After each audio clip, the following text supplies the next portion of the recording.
Откуда берет свое начало главная река Петербурга? И впадает я куда? Ян – единственный ученик, которому разрешено стоять во время урока, кататься по классу, долго думать или, говоря компьютерным языком, зависать, а иногда и вовсе выключаться. Ян, ты слышишь меня сейчас? Слышишь?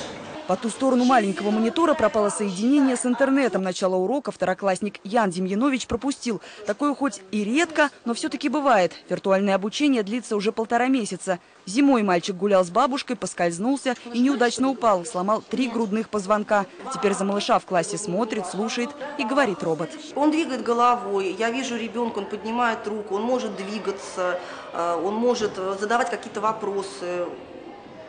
Он выходит с детьми на переменку, то есть я вижу, как обычный ребенок. Робота подарила мальчику администрация Василеостровского района. Чиновники увидели электронно-вычислительную машину на последнем инновационном форуме.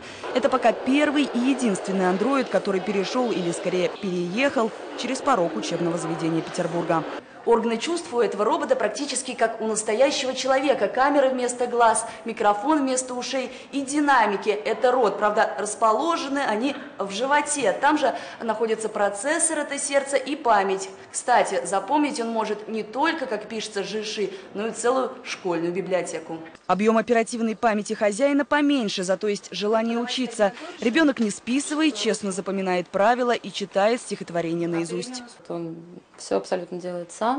Я даже могу там уехать по работе, и он сам занимается, сам подключается, сам настраивает, если какие-то сбои, он переустанавливается. Сначала одноклассники не признавали в искусственном разуме Яна. Отсутствовал монитор. Для них это был просто чудо-робот, который знает всех по именам, может разговаривать и отвечать на вопросы. С появлением экрана все изменилось. Мы с ними общаемся, там какой коллекцией они сейчас занимаются.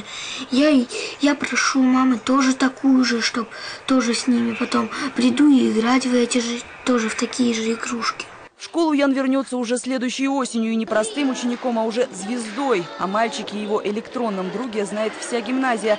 Правда, с роботом-помощником придется расстаться. Его отдадут другому ребенку. В Василеостровском районе почти 200 детей по состоянию здоровья на домашнем обучении.